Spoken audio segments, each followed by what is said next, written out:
I don't have respect for this team. Yeah, no. They are very easy to root against, I would say. I have a difficult time rooting for a team that just seems to care so little, that just seems to make the stupidest mistakes, that can't execute the little things. Teams like that, it's kind of very difficult, I would say. Not kind of. It's very difficult to root for. Like, I would compare, or not compare, I would contrast this team. I would 100% contrast this team with the 2024 Knicks. The 2024 Knicks, for any basketball fans out there, you know what I'm talking about. For any fans who don't watch basketball or don't watch the Knicks, they were a team who, they didn't win in the end. They didn't win every game. They had their points of adversity. But they would never lose a game because of effort. If the 2024 Knicks lost a game, it was because the other team was just more talented. It was because they just ran out of bodies. The Knicks never lost any games this past season because of effort. They went out there every single night and they grinded and they executed the little things. Their identity, the 24 Knicks, was that they executed the little things very well. They were a grit and grind Knicks team that many relate to the 90s Knicks teams, where they played old school lunch pail basketball. That's what made Knicks fans fall in love with that team. And this 2024 Yankees team is like the complete opposite. They're not good at baseball. They do the flashy things, like they'll hit home runs, right? They'll make some highlights, but they're really difficult to root for because they don't bust their ass every night, because they don't execute simple, fundamental aspects of the game. And it happens so consistently. And unlike the 24 Knicks, who are led by a man's man, a masculine leader who holds that team accountable to a T and is very urgent, the 24 Yankees are led by a snowflake coward who does not hold any of these guys accountable and will make excuses for them just to make themselves feel better. That's the difference. That's why I like rooting for the 24 Knicks, and that's why I don't have that same fun feeling when I watch the 24 Yankees. So this Yankees team is pretty fucking disgusting, and that's how I'm going to start off this episode. Welcome to BD4. Let's get to episode 697 here of the show. Welcome to the podcast. I'm your host, RJ Carbone. You are listening to BD4, where there's no better way to get your Yankees and Knicks analysis. We also do MMA. Yanks every series, Knicks every game, MMA on occasion. Let's get to it. Anthony for three. That one goes down, and the game is tied. I'd like to take this chance to apologize to absolutely nobody. The Yankees are champions of baseball. Shaking and baking right here on the neophyte. U.S. trying to close the show. She was doing a great job of feeding. That is it. It's over.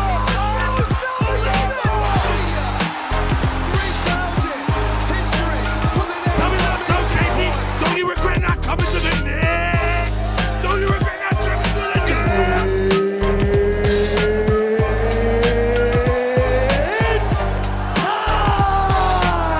Game over.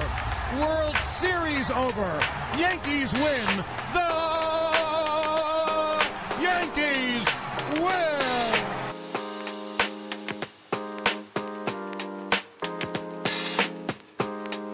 Okay, welcome to the show. Welcome to the podcast, episode 697 of BD4. I'm your host, RJ Carbone, and wow. Where do we even start? Well, we kind of started, if you listen to or watch that intro. Obviously, I'm not happy. But, let's start off by saying this was the first series the Yankees won since the middle of June against the Royals when they played them from the 10th to the 13th. It's the first time they won a series since then. It was the first time they won back-to-back games since then. However, As I said, entering this series, I felt really to get good vibes, the Yankees needed to either like lose the first game and take the next two entering All-Star break, or sweep. I really think they should have swept. I think you really want to make a statement. You sweep entering the break and you remind the MLB who the fuck the New York Yankees are. At the same time, maybe what happened today was supposed to happen, because maybe sweeping would have been a facade. You know, maybe we would have been a little too optimistic and kind of ignoring the holes on this team, the many holes, if they did sweep. Because what you saw today was a disaster class that should never happen again. It shouldn't have ever happened. But they definitely took their worst loss of the season today, which is amazing, because how many friggin' times have we been saying that over the last month? Over the last month, I would say we've said worst loss of the season at least 7, 8, 9 times. But today, yeah, it's the new worst loss of the season that took place Sunday afternoon. The Yankees blew first place. They could have jumped back into first. So they blew that. They just completely erased all the good vibes that they would have had entering the All-Star break. And now they have to sit on that for 4 more consecutive days as this laughing stock until they have to go back out there on Friday to play the Rays, I think. So I think they needed to sweep. It would have been great to do that and laugh at, all 12 Birdie fans in their home. I mean, it was the South Bronx in there at Camden Yards this past weekend. Of course it was. We own you. But the Yankees didn't show up on Sunday today, and that's unfortunate. So now we're talking about a team who's going into break still in a bit of a rut, because winning 2 in a row and then losing doesn't do enough for me. Not when you just went through a stretch of almost 30 games where you couldn't buy wins. So before we head into this episode, just some in-house stuff and stuff that doesn't really matter. J.D. Davis was put on the DL before this series with a flu. So the Yankees called up Yorbit Vivas. He's now sent back down. Maybe we'll touch on him later. Jose Trevino went on the DL this series. Grade 2 quad strain. That's going to be a while. They called up Narvaez, if that's even how you pronounce the guy's name. Some bum defensive catcher who's not good. Hopefully he doesn't play. But Jose Trevino strained his quad. How does this keep happening?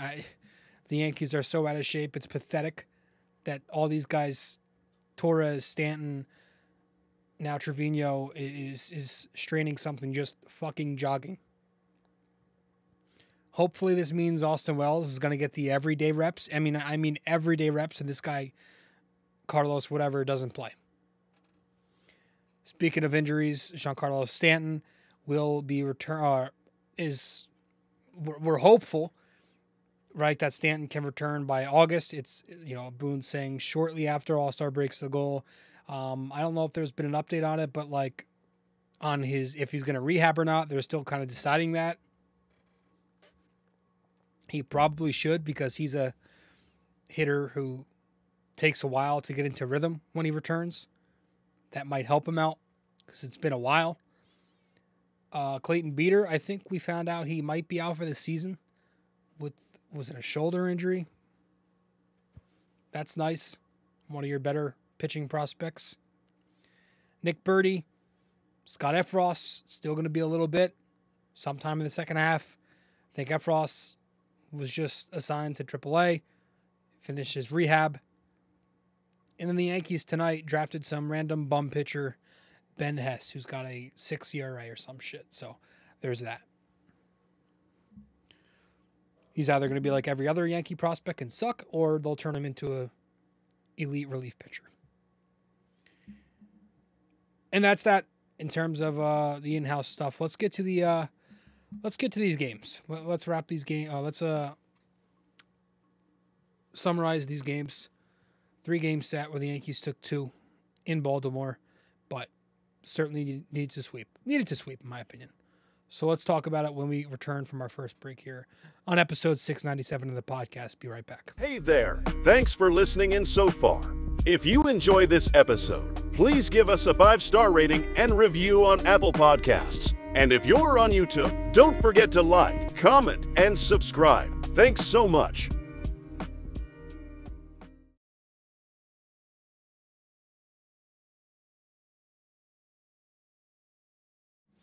Welcome back to the show, episode 697 of the podcast. I'm your host, RJ Carbone, and you are listening to BD4. Yeah. Game 1 of this series, the Yankees won 4-1. Right-hander Garrett Cole against the lefty Povich. The Yankee bats scored 4 runs on 7 hits. 3 extra base hits, 8 walks, 10 strikeouts. They were 3 for 11 with runners in scoring position. They dropped 3 runs on Povich in 5 1/3, and then they scored 1 run on the Baltimore bullpen across 3 2/3. But top of the second inning, you had the Anthony Volpe leadoff base hit to right field. He gets to third base on some very bad defense by the Baltimore Orioles. And then Jose Trevino comes to the plate, and he rips an RBI double. And then Jahmai Jones picks up an RBI single, and it's 2-0 Yankees after 2. Top 3 comes. The Yankees are up 1, but Aaron Judge picks up a leadoff home run. It's 3-1. Then you get to the top of the 9th. Trevino, leadoff double. Get a pitching change. Perez comes in for Baker. And then Juan Soto with an RBI base hit for some insurance against Perez. It's 4-1 Yankees, and that would be it. Soto went 2 for 5 with an RBI. Judge was 1 for 1. Home run, 4 walks. Gleyber Torres 0 for 1, 3 walks. Trevino 2 for 4. Couple doubles, an RBI in his final game.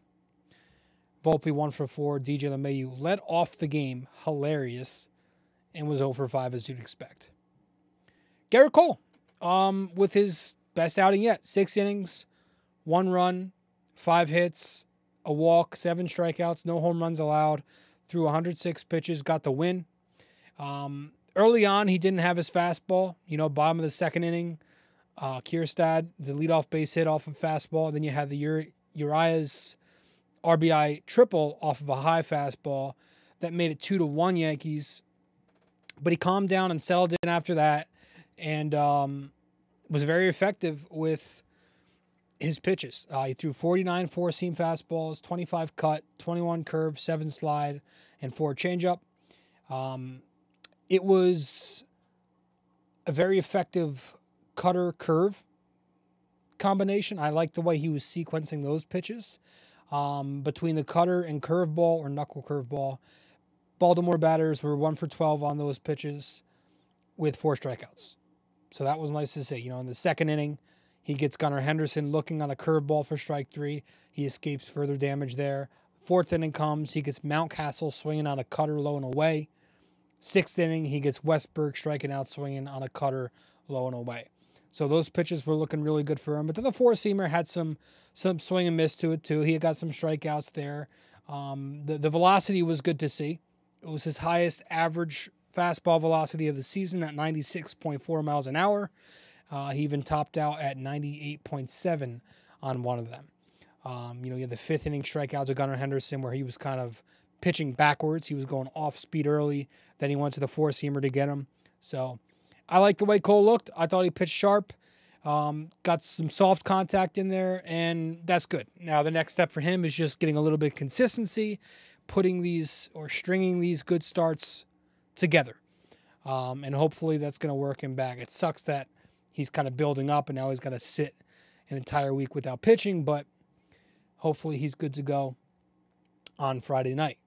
And in the bullpen in this game, 3 innings, no runs. Caney was an inning, no runs. Weaver threw an inning, no runs. Holmes threw an inning, hit a batter, of course. And then you had the 9th inning brawl, which happened when Holmes hit Kierstad on the head with a fastball. It was obviously unintentional. It was raining. Ball must have slipped, but, Brandon Hyde, big pussy, kind of gets mad and gets into Wells' face, or Trevino. I don't remember who the fuck was back there, but the bench is clear, the bullpen's clear, nothing happens. Usual modern day baseball, quote unquote, brawl. And it really stopped there. But that was that. The Yankees won the first game of the set 4-1. Game 2 of this series, the Yankees also won this 6-1 against the Orioles. Luis Gil, the right-hander, going up against Grayson Rodriguez, the lefty. The Yankee bats scored 6 runs on 10 hits, 6 extra base hits, 3 walks, 12 strikeouts. They were 2 for 9 in scoring position. They scored 6 runs on Grayson Rodriguez in 5 innings. Hilarious. And against the Baltimore bullpen, they scored no runs in 4 innings. So they got to the starter. Top of the first, Gleyber Torres, the RBI base hit, and then Austin Wells comes to the plate, rips a 3-run jack. It's 4-0 Yankees. That was so fun to watch. Top 5, the Yanks are up 3, and Soto and Judge go back-to-back. It's 6-1, and there you had it. Soto was 2 for 5, double, homer, RBI. Judge 2 for 4, double, homer, walk, RBI.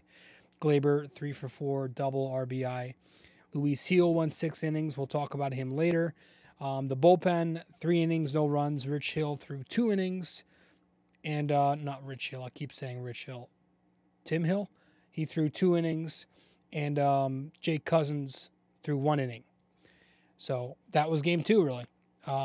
Pretty brief recap there. But we'll talk again. We'll talk more about Luis Gil's outing in a little bit once we get to our salutes.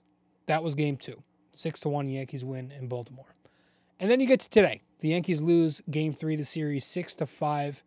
The lefty Carlos Rodon on the mound versus the right-hander Dean Kramer. And Rodon goes 4 innings of 1-run ball. Struck out 7, don't care. I'm getting a little tired of this guy. Just like he's like, I'm on Twitter after the game. And, like, this guy's getting credit for not getting shelled at this point.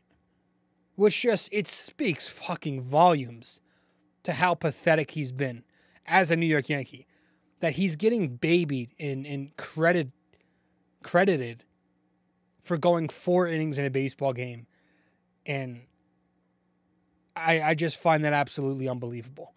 This is a man who's getting paid $30 million. He's got to learn to be more efficient.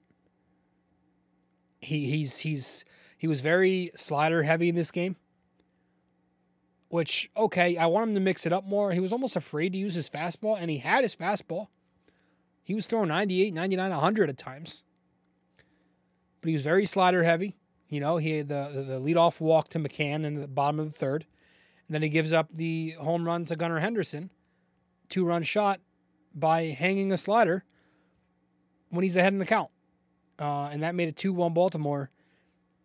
And, that was the only damage. 4 innings, 2 runs, not 1 run, 4 innings, 2 runs is his final line. Like, that's not good enough for a guy who's being paid like an ace to be the 1B to Garrett Cole. And he's been anything but that since putting a Yankee jersey on. So I'm not giving him credit for only going 4 innings and letting up 2 runs. That's disgusting. This guy, I don't think he has it. I spoke about it last episode. I don't think he's a New York Yankees pitcher. I don't think he's made for this city. So there's that. He needed to come through. We're starting to lose every Rodon game now. They're losing Rodon games. That can't be happening. They got him so they can win those days. They're losing Rodon games consistently. It's been incredible the rate they've been losing on his days. That's got to stop. That's not why they're paying him. They've got to start winning those games, and they're not. And it's his fault. The Yankee bats score 5 runs in this game on 7 hits, 3 extra base hits. They walk 6 times, strike out 8 times. They go 2 for 6 in scoring position. Against Kramer, 2 runs, and he goes 4 2/3. But they score 3 runs on the Baltimore bullpen in 4 1/3. All of those runs coming against Craig Kimbrell. But go back to the 2nd inning. Volpe a 2-out double, and then Grisham the RBI base hit. 5th inning, the Yankees are down 1.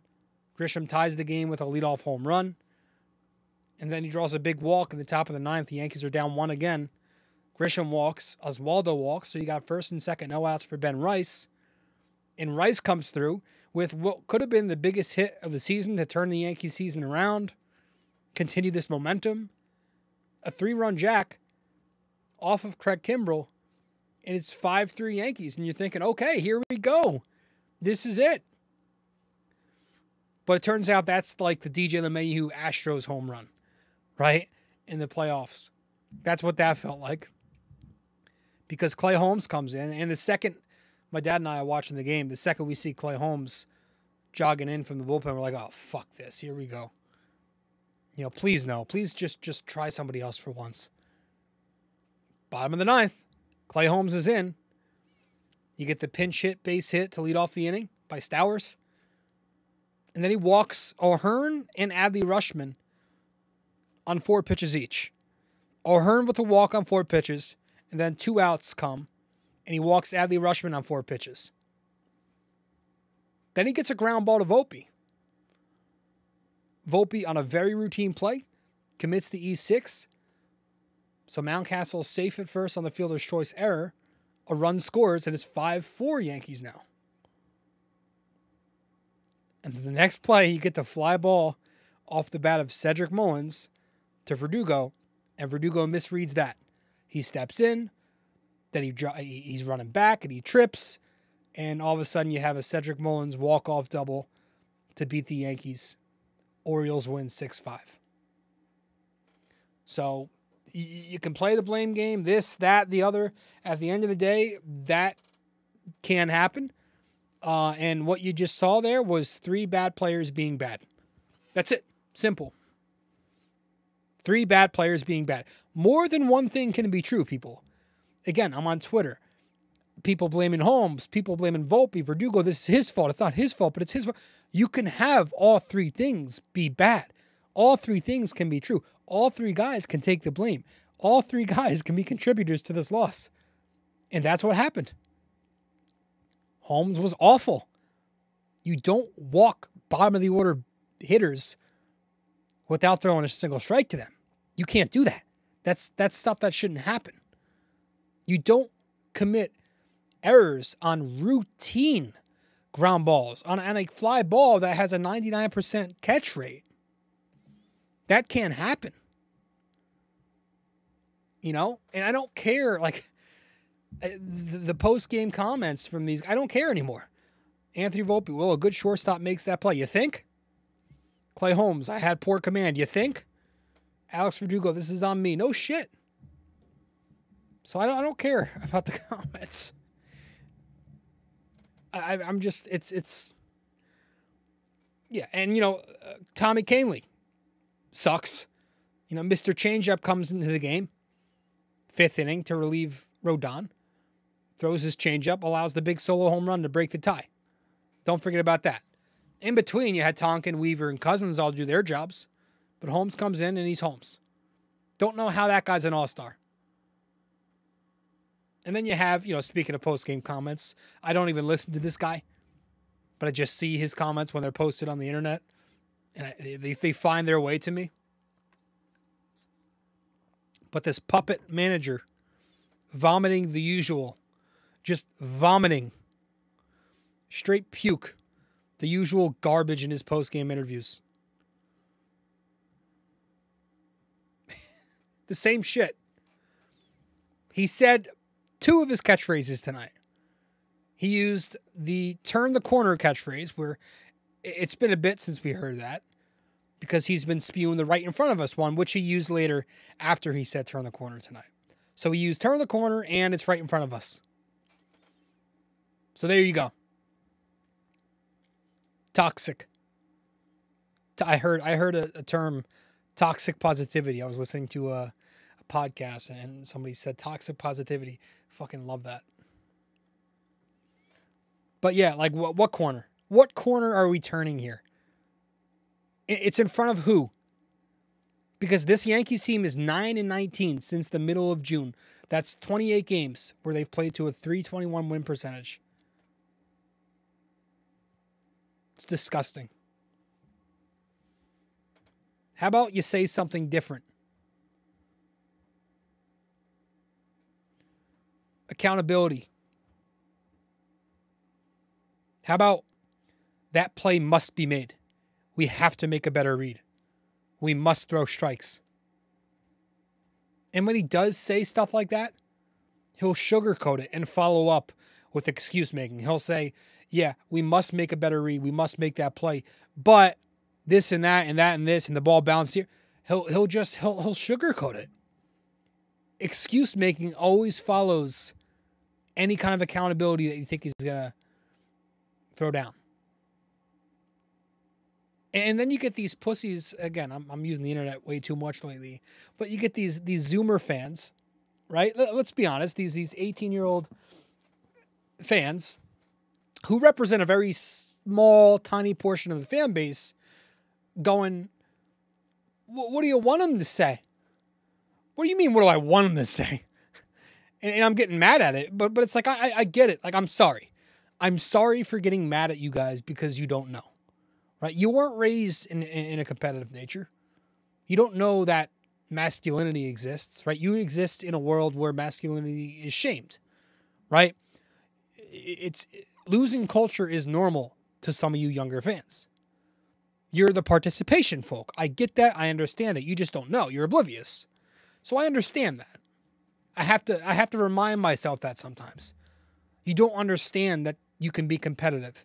You don't know what a competitive edge is because you were never raised in that, right? You were raised in a very soft culture. I understand that, and I have to do a better job of remembering that the next time I get mad at, the younger Yankees fans. But it's just bad. Like, it's bad. Like, that's why I think Aaron Boone's the perfect manager for this cupcake generation. Because he's all of that.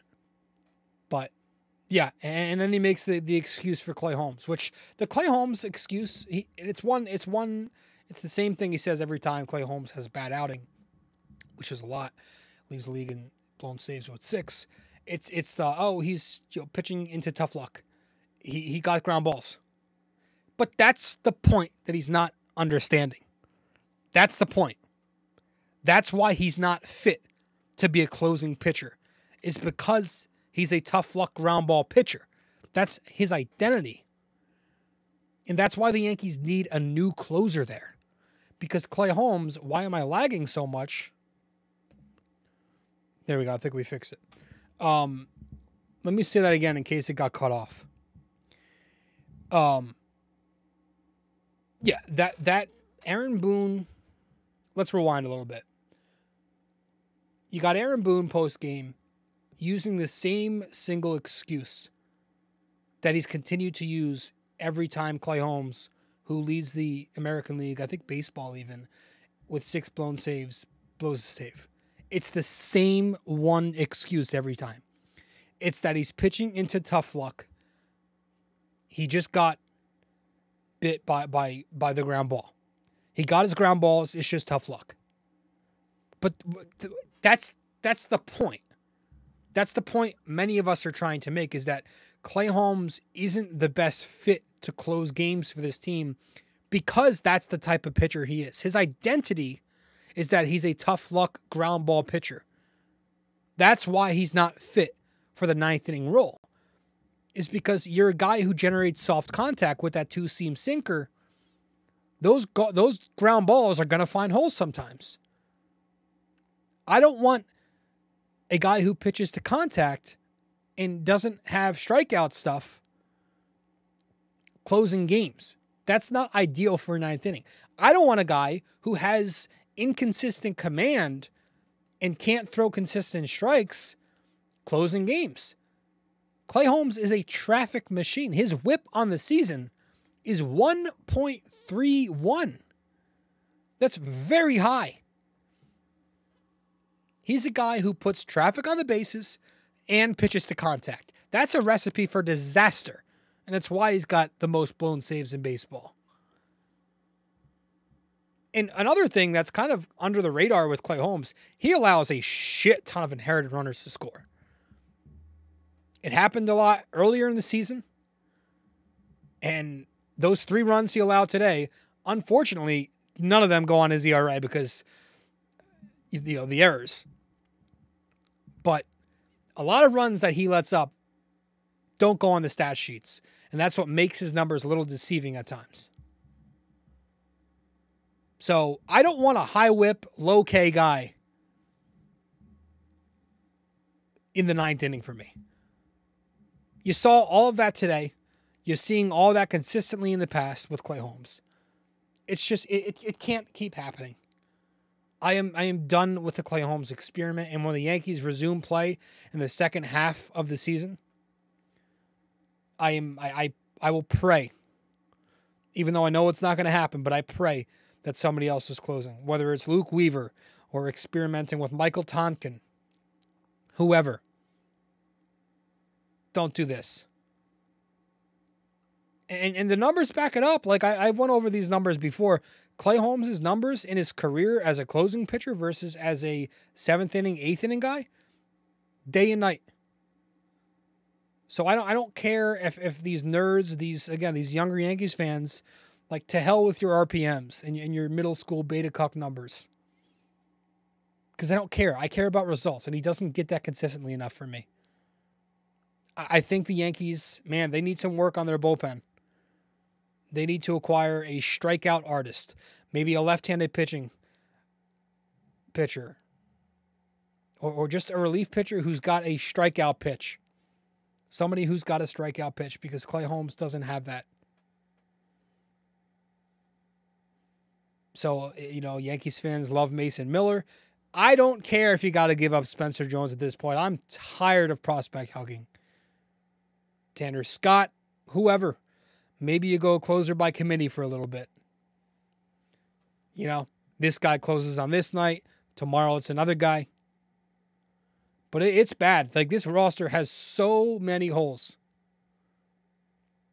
The bullpen has so many holes. There's not a lot of depth on this roster. The bench, the lineup, the bullpen. A lot of bums on this bullpen who've been DFA'd, and the Yankees just pick them up because they think they can change everybody. Cashman thinks he's the smartest guy in the room. You go to the rotation. I think the rotation will be okay, but Rodon's a question mark. I don't trust that guy. When's Schmidt going to get healthy? But you go to your lineup, and it's probably, let's be honest. It's Judge and Soto. Said it all year. You have 2 guys who've been consistent, and then everybody else has either been awful, below average, or they've been good on a short sample size like Ben Rice. Right? Gleyber Torres, head case. There's no way he's turning it around at this point. It's done. DJ LeMahieu, old, done, washed. Oswaldo Cabrera gets way too much love. I'm sorry. The guy's a bench bum. He can't hit. Jose Trevino, bum, hurt, can't hit. Austin Wells, he has stretches, but there's no consistency there. Anthony Rizzo, old, done, injured. Alex Verdugo, a guy who can possibly turn it around, but how good can he be, right? His track record says he can turn it around to be an above-average hitter, slightly above-average hitter. But he's been bad. He's been very bad ever since that first Boston series. Anthony Volpe, again, another guy who I think can turn it around a little bit, but how good can he really be? I'm kind of losing faith in Anthony Volpe turning out to be anything but a decent shortstop. He can't hit. He's not shown that he can hit. I'd rather have Anthony Volpe from last year than this year, because at least that guy had power. The good thing is that they're continuing to play Volpe every day, but I just wish they gave their other prospects a shot. Lord knows Yorbit Vivas could have gotten some at-bats this series. You call the guy up who's having a good season in AAA. He's performing well. He gets promoted. Doesn't play a lick this weekend. I know that he was only on the roster to fill a spot until the break. I get that. But, like, he's here. He's here. Give him a couple at-bats. You don't have to start him. Pinch hit him for fucking LeMahieu or Torres or Cabrera. My gosh. I was excited. This kid gets promoted, and I'm like, all right, maybe he'll get a couple of at-bats here. You know, this is a kid from, if you don't know who I'm talking about, Yorbit Vivas is from the Trey Sweeney, Victor Gonzalez trade. So he comes from the Dodgers. So he's a prospect that's not from the Yankee system, which is why I have some faith in him. He's a very small kid, so he's got no pop, but he's like a high-contact bat, could maybe become a good 9-hole hitter. You know, some people are saying leadoff. I don't know if he's that good, but, like, you know, is a guy who stays in the zone. He's got a compact lefty swing. He's got very elite hand-eye coordination. Can play some second base, some third base. He has average speed and average arm strength, but I wanted to see what the bat looked like. But the Yankees continue to just have way too much trust and stubbornness when it comes to their veterans. They continue to go with DJ LeMahieu. They continue to go with Gleyber Torres. If Anthony Rizzo was healthy, Ben Rice isn't here. Ben Rice is in AAA. Isn't that crazy that we know that? It's absolutely amazing. So, it sucks. It really fucking sucks. Because I want some of these guys to be good. I want some of these guys to get a chance. And I don't really think it's a talent issue. Like Anthony Volpe, struggling. Like a lot of these guys come up and they either suck right away and continue to suck and don't pan out, or they start out well and then they get worse and worse. Like Sanchez or Torres or Frazier or Andujar. All of them have the same thing. Bird. All these prospects just eventually at some point or another don't pan out. And the ones who have been panning out, Aaron Judge, private hitting instructor. So I think it's a Yankee thing.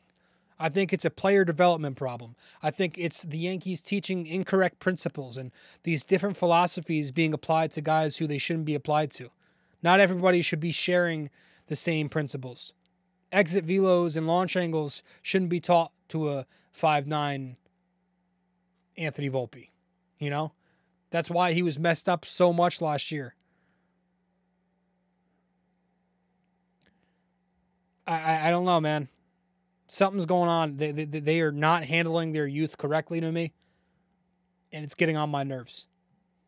But one guy they are handling correctly is Luis Gil. You know? I don't know when the fake DL stint's going to come, if it ever does, but right now he's like turning around his season, and that's very promising. And Luis Gil, I'm going to tip my cap to him for continuing to rebound after that rough stretch there for 3 starts. Yeah, Luis Gil, 6 innings, 1 run, 7 strikeouts, a walk, 5 hits, no home runs, 95 pitches in the win. It was a good rebound start against the Orioles. You know, he got lit up against them last time he faced them. It was good to see him face that lineup again and shut them down. So that made it 2 good starts in a row. He was for a second consecutive start, very slider heavy. Working the slider, you know, it was breaking inside to the righty. It was working very well. Obviously, the 4-seamer up around 98 miles an hour. But the only blemish was, you know, the Verdugo play in the 4th inning that led to a run. Other than that, great start. 6 strong innings. His best. I don't know. He's been their best starting pitcher this season, probably, in my opinion. Right? Now you look at Luis Gil's numbers on the year, and he is 10-5 with a 3.17 ERA, a very sharp 1.08 WHIP, 118 strikeouts, and 102 1/3 innings. That's across 19 starts. So good for him, continuing to do his job. That's his 10th salute of the season. 10th cap tip of the year. I was debating whether I wanted to tip my cap to Luis Gil or Garrett Cole, but I chose to give it to Luis Gil barely, just because he picked up the win, which made the Yankees get their first 2-game win streak since mid-June. So he came through when he absolutely needed and finally got them there. So I gave him the edge. But good for Luis Gil. We go to the lineup. I'll go to Aaron Judge. Tip my cap to Aaron Judge. He was 3 for 7 this series with he walked 7 times and he had 3 hits. And he also got hit by a pitch. So he got on base 11 times this series. And when you compare that with his 3 extra base hits, the OPS is well over 2,000 for the series. So he was on fire. Baltimore was scared to pitch to him, so they just put him on base a lot. They were pitching way outside to him. When he got a hold of it, he did damage. So Judge continues to do Judge things. That's now his 9th salute on the season. So good for him. And then going to the bullpen, I'll tip my cap to Luke Weaver. I'll tip my cap to him. He continues to be good, man. He pitched in 2 games this series, game 1 and game 3. No runs, 1 strikeout, 1 hit, just a single. I should say 0 singles. Just a triple, I mean. But on the year, he's 4-1 with a 2.47 ERA, an excellent 0.80 whip across 54 2/3 innings. I think he should be the all-star on this team out of that bullpen, and Clay Holmes. He's been great for the Yankees. This is a guy who I did not think would be this good, but he's been really good. The fastball's playing up 97, 98 now, and the changeup's been looking really good going away to the left-handed batter. So 4 salutes on the year for Luke Weaver. So I guess that's us ending on a positive. But All-Star break is now upon us, and the Yankees will have 4 days off before they head back out there on Friday to, I think they're hosting the Tampa Bay Rays. But, yeah, disgusting series by team. I'm not really finding to be easy to root for lately. So hopefully that can change. We'll see. But we're going to wrap this up with our trivia when we return from our break here. Stay with us. We'll be back in a few minutes. You can follow us on social media as well. On Instagram, we're at BD4Pod and at Rob J. Carbone. On X, we're at BD4Pod and at RJCBD4. And on Facebook, we're BD4.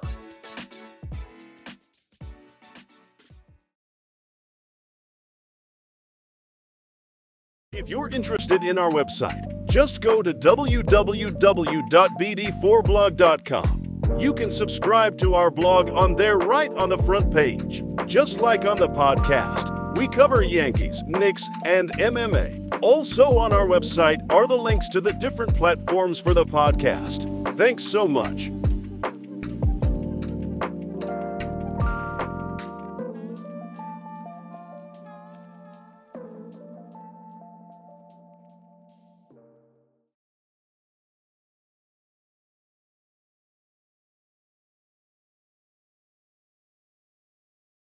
Studio 69 Productions is a podcast production agency created by Leo Rodriguez to allow content creators to market their podcast. It's an online platform that will market your podcast or any other project that you're working on. Get in touch with Leo Rodriguez from Studio 69 Productions. You can find Studio 69 Productions on Instagram at Studio69NJ. Studio 69 Productions, where dreams are heard and born.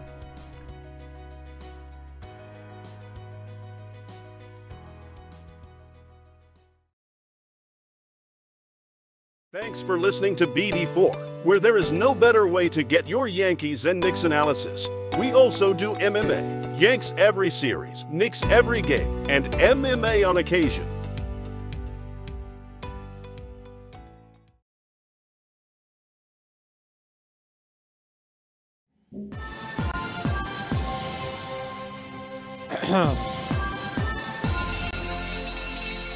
All right, so for this episode, our trivia question is simple.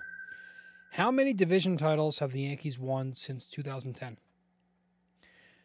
How many division titles have the Yankees won since 2010? Let me know the answer. That's it, everybody. I appreciate you all tuning in. The Yanks choke away a sweep versus the Orioles today. Could have swept. Lost the series. No optimism for this team. I think they are in a very bad spot where they're going to be facing elimination again in October. I think it's going to be another season where they're a good regular season team, 95 games, give or take, Maybe win the division, maybe not, but they'll be in the wild card at worst. Probably win that round. Maybe win the first round, but they're going to be an ALCS exit at best. Because I just don't think you can do enough upgrading to make this a World Series contender. In the year of Juan Soto. So you fucked that up already. I mean, let's be honest. Like, they need 2 bats. The 1 bat's not going to do it. And I see Yankees fans claiming for Jazz Chisholm. That's not going to be enough. As a 2nd bat, sure. But 1 bat's not going to do it. You need 2 bats. You've got 2 deadweights. And that's like, say Stanton comes back, Dominguez comes back. You still probably need 2 bats.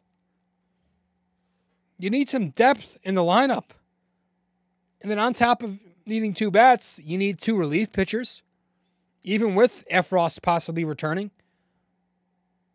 Hamilton, whatever the hell that is. Like, you need 2 bats. You need 2 relievers. Do you need a starting pitcher? Like, you need a lot. You need a lot. And I just don't see the Yankees giving up all that much. I can't see the Yankees doing that. And I see them making upgrades, but I don't think it's going to be enough. I don't think the return is going to be that great. They're going to sell you some middle of the pack bat. Jazz Chisholm alone is not going to save this team. It's not going to get this Yankees lineup to a postseason lineup. I don't think you could sell me, oh, Stanton's going to be back and Dominguez will be here and then we'll add Jazz Chisholm into the mix. Like, I don't think I can be sold on that. There's still too many dead weights, and you got injuries that are. It's just, it seems like you need depth. You need a lot more than just a bat and an arm. I don't see it, man. I don't see it. Anyways, that's all I got. Thanks for tuning in. Episode 697 of the podcast. We'll wrap it up here. Coming close to 50 minutes, so we'll stop here. Thank you. Appreciate you all. This episode was brought to you by Anchor. Hey there! If you stayed the entire way through, we thank you immensely for it. We hope you enjoyed this podcast and that you come back for the next episode real soon.